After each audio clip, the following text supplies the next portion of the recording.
Hey everybody, this is Brian with Bear Cards 34, back for another video of the 1990 Tops and Friends Show and Tell, where I take a deep dive into the players and the cards and the history behind the 1990 NFL football card sets.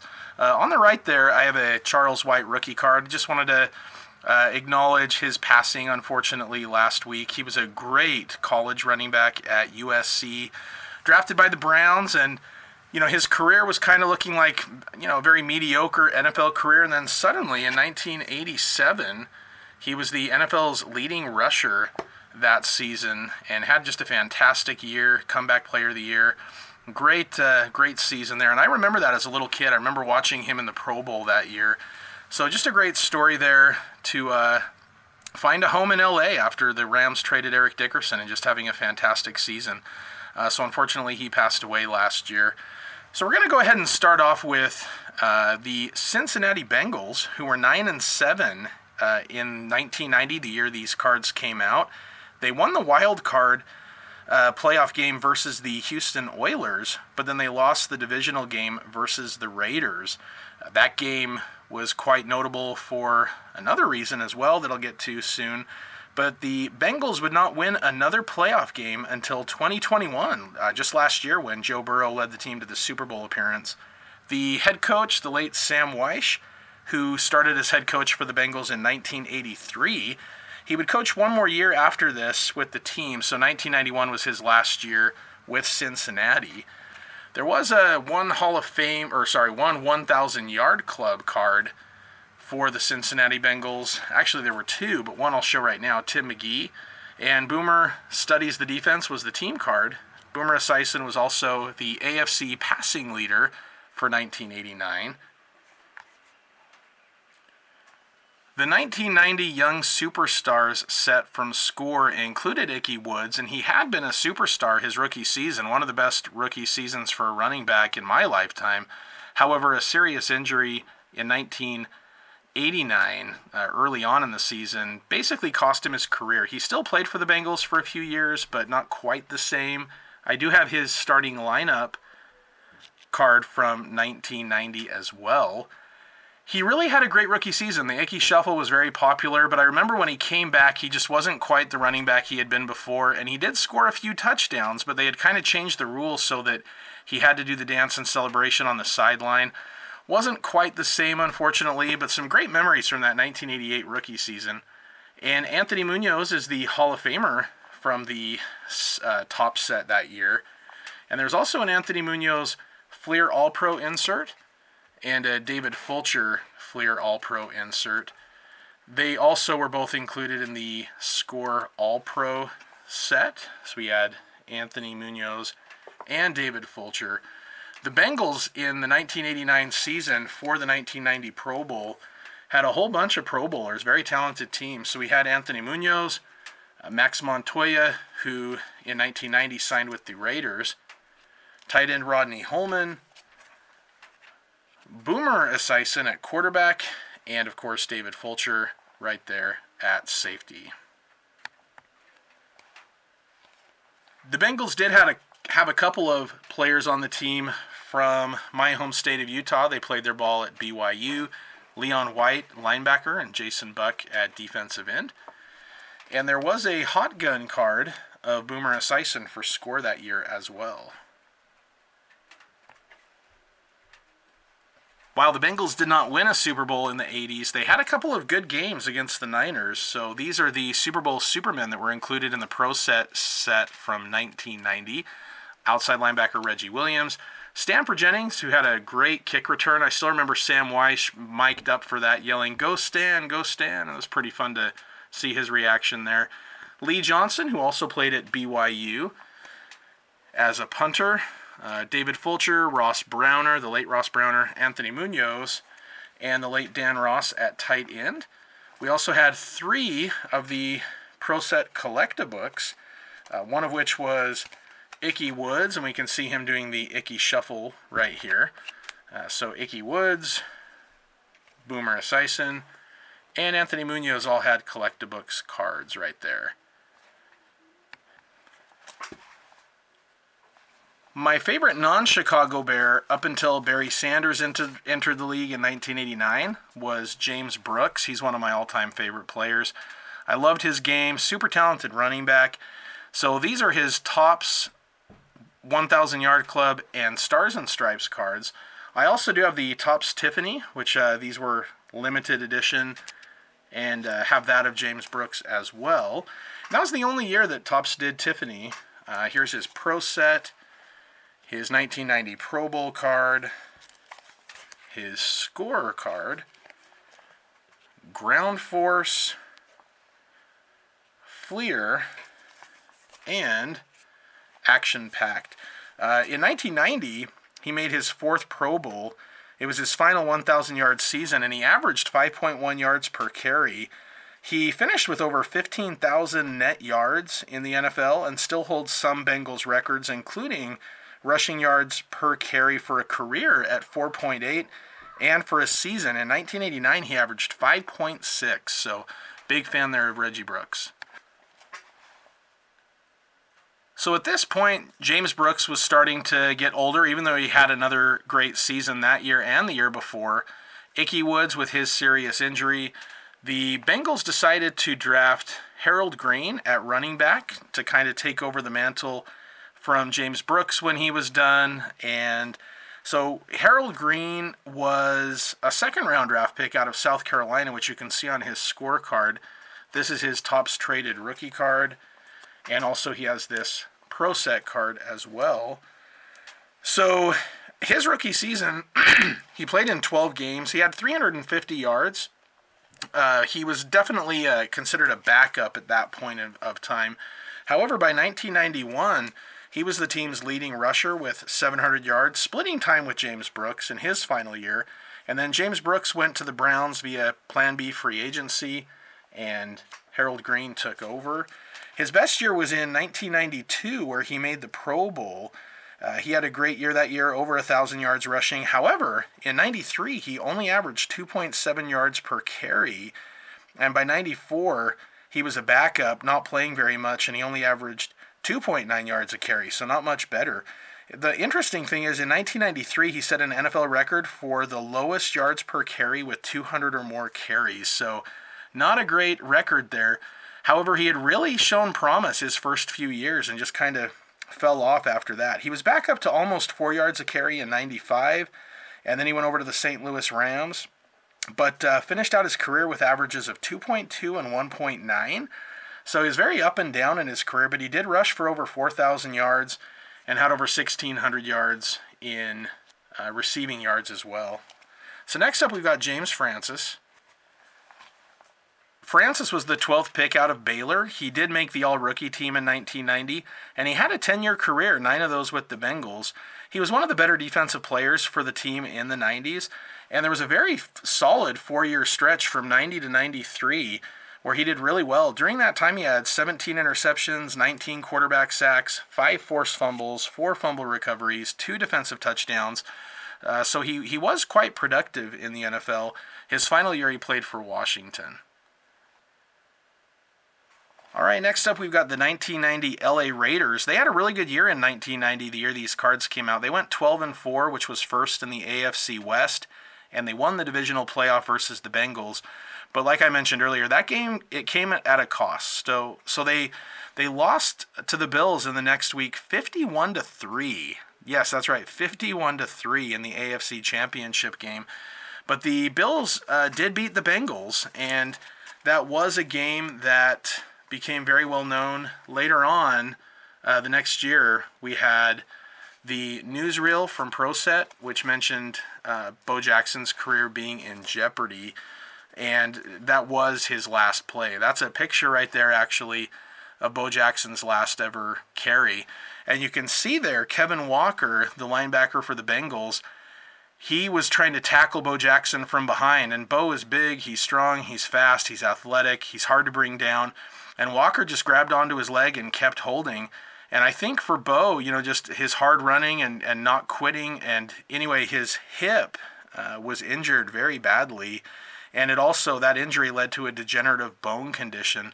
So unfortunately, he was never able to play again. So, that really was a shame for him, for Raiders fans, and I think just for the NFL in general, because he was such a great player. He did continue to play baseball, but we never got to see him play football after that.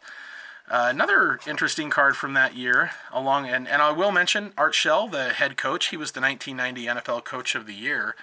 And right here we have Al Davis announcing that the Raiders are staying in LA. And of course they are currently in Las Vegas. So we'll go ahead and show a few of the Hall of Famers. First, we're going to show a little love to the CFL. Mervyn Hernandez, who's in the Canadian Football League Hall of Fame. Of course, we've got the great Tim Brown, one of my all-time favorite players. Howie Long, who we can see pretty frequently on TV these days. And also Marcus Allen. Now, in 1990, the Raiders had Bo Jackson and Marcus Allen. And what was interesting is, again, this just shows Al Davis just really didn't want to play Marcus Allen if he didn't have to. So 1989 1,000-yard runner Greg Bell has a Topps traded card where he also joined the Raiders. And again, it was just a lot of very talented running backs back there, but a lot of time to share the carries. So here, because these are Bo Jackson's technically last playing day cards, I'm going to go ahead and show. There's his Topps. There's his Pro Set. Love that image on Pro Set. I think that's just a fantastic picture. Right here, we've got Bo Jackson in Score. We also have this record breaker card of Bo Jackson from Score, as well as a Ground Force. And here's his Fleer card. And a nice looking Action Packed. And then we also have, I only ever got 2 of these. The other one was Shannon Sharp, or Sterling Sharp, which I showed earlier. But this right here is one of the Score hot cards that was an insert in the set. And that's one of my favorite inserts from back in the day. Love that card, and happy to have that one as well. So those are kind of Bo Jackson's last official playing days cards anyway. We also have Ted Hendricks, who became a member of the Hall of Fame that year. So a couple of his cards were made. And we have the Howie Long Pro Bowl card. Also want to show a little love to my guy Willie Gault. Go Bears. Mervyn Hernandez, who I mentioned earlier, he had 1,000 yards in '89, so he has a 1,000-yard club card. And for the Young Superstars set, they chose to put Tim Brown and also Steve Wisniewski in that set right there. I always mention I love the art cards from Pro Set, and these are 3 really good examples of that. So these are the MVPs for the Super Bowls. We've got Blitnikoff, Plunkett, and Marcus Allen. And they had quite a few Super Bowl Supermen, including the late Ray Guy, Rod Martin, Willie Brown, Lester Hayes, just some of the all-time greats for the Raiders. Mike Haynes, Dave Dalby, Gene Upshaw. There's another Art Shell appearance. Tight end Dave Casper. Recent Hall of Fame inductee, the late Cliff Branch. Fred Blitnikoff. Marcus Allen. Jim Plunkett. And head coach Tom Flores. So like I mentioned, quite a few in the set there. And also they were featured in the American Bowl in London, Raiders versus Saints.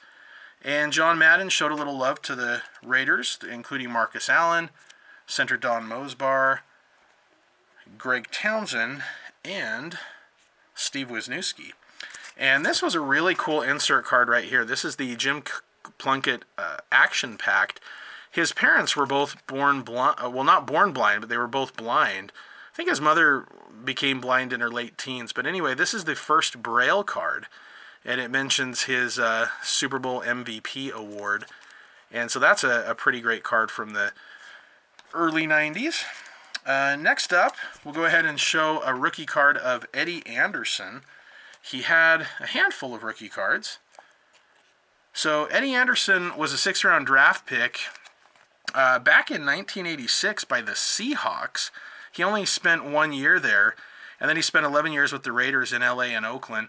He ended his career with over 800 tackles, 19 interceptions, 4 sacks, and in 1992 he set a then-team record for a 102-yard interception return, which is quite impressive. So he was a good player for the Raiders for those 90s.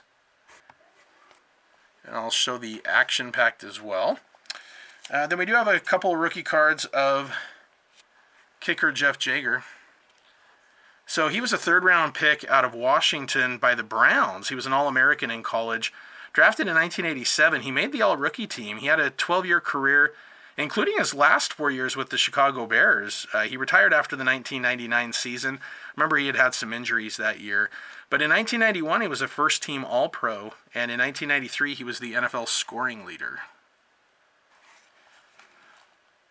I won't spend a lot of time on this guy. This is Anthony Smith. If you've seen my videos, I had a blast from the past TTM where he wrote me a letter back when I was a kid, which was nice of him, but not such a good dude. So I won't spend too much time, but long story short, 8-year career with the Raiders. He had multiple double-digit quarterback sack seasons. He was a very talented player, but not a good dude, not at all. So he is currently in prison on 3 consecutive life sentences for murder. So won't be seeing him anytime soon. We do have one rookie card of Ethan Horton. Some of you guys may remember him from back in the day. He was a first-round draft pick by the Kansas City Chiefs as a running back. So he was an all-ACC running back at North Carolina, 15th pick of the draft. But he had a really poor rookie season. He only had 146 yards rushing, and he was cut after that season. And you can see here, he actually had a 6.6 yard average, but they just never really used him. And so he was released after that year, even though they put a 15th pick on him for that. So he did not play in 86, and then he played for the Raiders in 1987. Oh, you know what? This is receiving. My bad. Okay.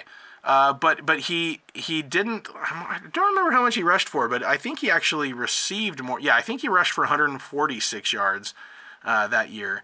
But anyway, he didn't play a lot, and then in 88, he was released again. However, Al Davis called him up in 1989 and asked if he wanted to come in and try to compete as a tight end. That ended up being a really good, decision on their part.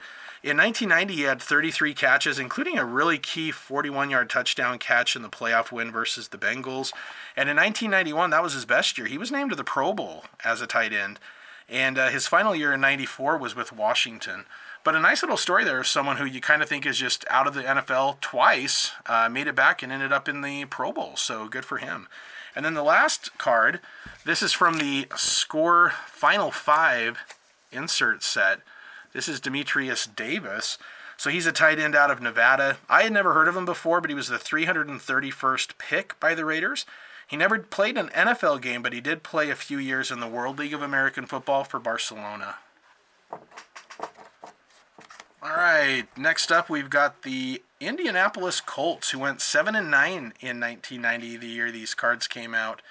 And the head coach right here, Ron Meyer, that season in 1989, they went 8-8. They ended up having the #1 draft pick that year in the NFL, and it was not because of their 8-8 record. It's because of a trade that they made. What was really interesting was the Cowboys were 1-15 in 1989. They drafted that year in the first round. They drafted Troy Aikman. However, as an insurance for Troy Aikman, they drafted a second quarterback in the first round as well, and that was Steve Walsh. So he was used as a supplemental first-round draft pick, which meant they didn't get a first-round draft pick the next year. And so Miami's Steve Walsh was a first-round pick at quarterback along with Troy Aikman. And so that meant that the Atlanta Falcons had the second pick, and they traded it to the Colts. One of the players was Pro Bowler Chris Hinton, and you can see right here, traded Indy to Atlanta on April 19th. And another part of that trade was Andre Rison. And it says right here, now with Falcons. Now, I will mention, this is an uncorrected error card. That is not Andre Rison. That is Clarence Weathers, the receiver. So, not Andre whatsoever. But they did have some interesting cards for Andre Rison. This is his pro set, just his regular pro set card, right?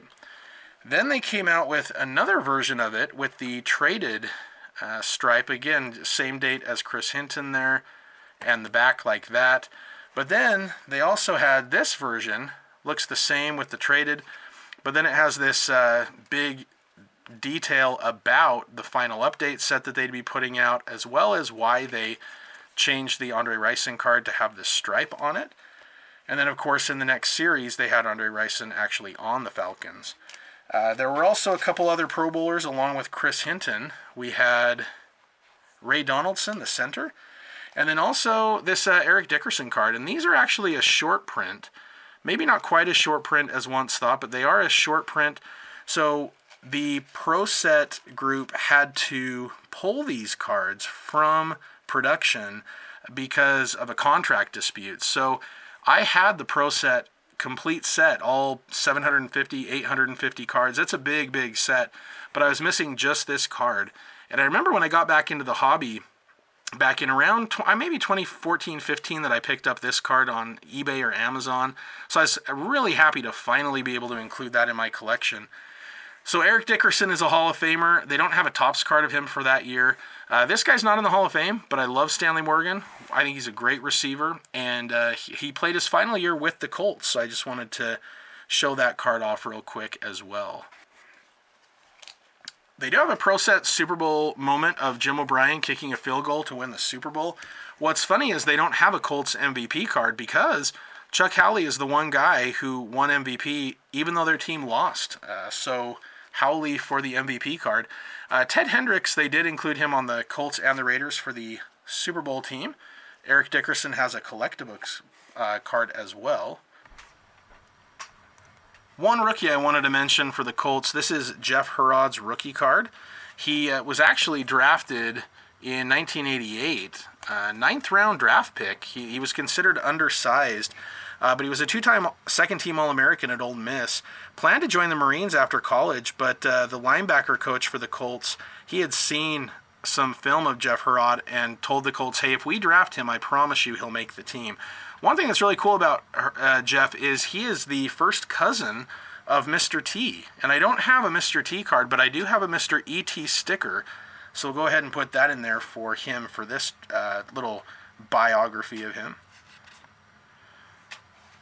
So Jeff Herod was a very good defensive player, hard hitter. He had 200 tackles in 1994, and during his 11-year career, he had 14 and a half sacks, 5 interceptions, 2 touchdowns, and over 1,400 tackles, which at the time was and may still be the most in Colts history. He was very well respected, but kind of overlooked outside of Indy, and Eric Dickerson once said that he felt Herod would have been to many Pro Bowls if he'd been on a better team. And in an interview last year, Jeff Herod had mentioned that he feels kind of forgotten, that his work kind of went unnoticed, but he was a very talented linebacker.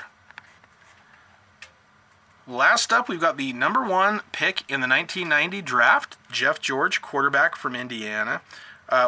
He's from Indiana. He played at Illinois. In fact, as a freshman, he was at Purdue, but then he transferred. He was going to go to Miami, but he instead went to Illinois because Jimmy Johnson would not guarantee him a starting spot.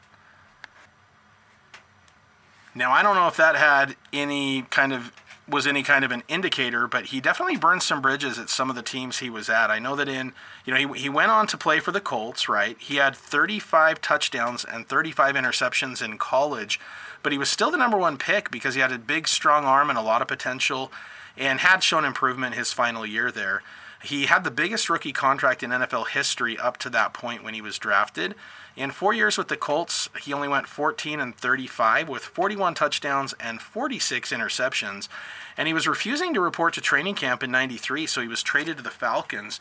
His head coach there was June Jones. Love that card. Lots of mud. He probably had a rough day that day. It looks like he was on his back a lot. But anyway, he and Jones got into a heated argument on the sideline, and to the point where Jones suspended Jeff George for the rest of the season. He did do quite a bit better later. I mean, he was 16 and 19 with the Falcons. He had 50 touchdowns and only 32 interceptions, which is still a lot, but definitely a better ratio than it had been. And then later in his career, he saw improvement with the Raiders. His best year was 1997 with the Raiders. He threw for 3,900 yards, which led the NFL, and he had a 29-9 interception touchdown ratio with 29 touchdowns. He finished up with Minnesota and Washington and had 2,700 yards passing, 154 touchdowns, 113 interceptions. He actually was on the Bears team in 2004, but he never made the field. But those conflicts with coaches definitely kind of followed him around quite a bit.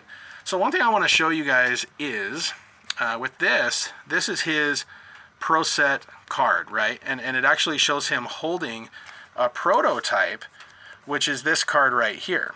So this is his card with the Colts in Series 2.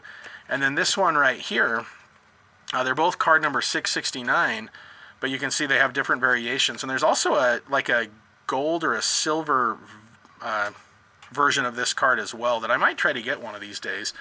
So anyway, the interesting thing was the Falcons originally had the number 1 pick, and so just in case, they had also made a version of that card on the Falcons, and they also included one of him on the Patriots. So you could potentially get, they weren't, these were not, I don't believe they were put in packs, but they had produced these and set them out.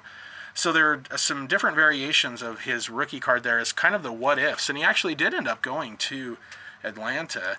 That is his Fleer. He's one of the only rookies from Fleer Series 1. Most are in the Fleer update. And then we have his action-packed rookie. And he did have a collectible card too. There were only a couple of rookies that had these as well. So here is his collectible card right there. So Jeff George definitely had some talent, but very up and down. Kind of interesting that that number 1 pick would have gone to the Cowboys, but they ended up drafting a running back later in the draft and didn't do too badly with that pick, I would say.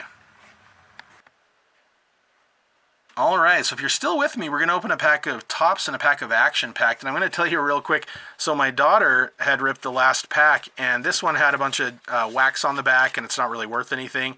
And so after the video was over, I just kind of crunched the card like this to throw away, and my daughter saw that and said, "Dad, was that one of the cards I just opened?" And I said, "Yeah," without thinking too much of it, and she started to cry, which made me feel really bad. So I kind of explained why I did not keep the card and let her know that I definitely have more where that came from, and could give that to her too. So anyway, yeah, got to be careful what I do with these cards, right? All right, Webster Slaughter, 1,000 Yard Club, Kevin Ross, Kevin Butler, Butthead, Mark Murphy, Brian Brennan, James Thornton, Go Bears, Marcus Cotton, John Settle, Guy McIntyre, Jarvis Williams, Hall of Famer Morton Anderson, Hobie Brenner, Wayne Walker, Hall of Famer Charles Haley, Ickey Woods, and Ron Holmes. Not a very good pack, so hopefully we can get something in here. The Emmitt Smith rookie is included. Oh wait, you know what? I bought Series 2, and these are not Series 2, so that is a real bummer. So they gave me the wrong thing. And I actually looked at that and thought that that might be the case. But anyway, I'll have to contact the eBay guy for this. So, but let's go ahead and see what we got for Series 1 anyway. And these are kind of stuck together. So, ooh. All right, Nick Lowry, Benny Blades, David Treadwell, Jim Jeffcoat, Ricky Dixon, and Scott Norwood. So again, not a good pack and not what I purchased. But anyway, mislabeled that one. All right, anyway, nothing too great in the packs, but I hope you guys enjoyed the throwback, going back in time and taking a look at the cards from 1990. I'll be back with another one in the near future. Thanks, everybody, for watching. I really appreciate it. And as always, go Bears.